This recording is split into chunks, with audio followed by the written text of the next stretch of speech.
नमस्कार दर्शक बंधु, आसंत जानिबा बुढ़ी मार घरोई देसी स्वास्थ्य टिप्स। जदि आपणकर काश होउछि तेबे गुड़ को टफी परी चुबाइबा द्वारा काश दूर होइथाए। आखु रस पीवा द्वारा आखिर ओजलता आसीथाए एवं पेट ठंडा रहिथाए। नियमित टमाटो जूस पीवा द्वारा ओजन कम होइथाए। एहा आखि एवं चर्म पाई मध्य बहुत फायदा देइथाए। ता सह स्किन को चमकाइबा मध्य पाई बहुत साहाय्य करिथाए। रसुण चुपा को बाहर करी द्वार बंध उपरे रखिबा द्वारा घर को पोक कम आसीथाए। नियमित कला बुट खाइबा द्वारा मस्तिष्क अधिक शक्तिशाली होइथाए एवं स्मृति शक्ति तीक्ष्ण होइथाए।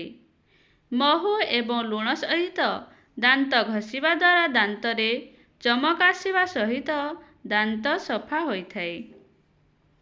दही रे बेसन मिसाई लगांतु, यह चर्म को चमकाई थाए एवं नरम रखे। शीत दिन पाई यह बहुत लाभदायक होइथाए। जदि गर्भावस्थारे आपणक पेटरे दाग थाए तेबे पेटरे पालंग रस लगांतु, धीरे धीरे दाग अदृश्य होइजिबो।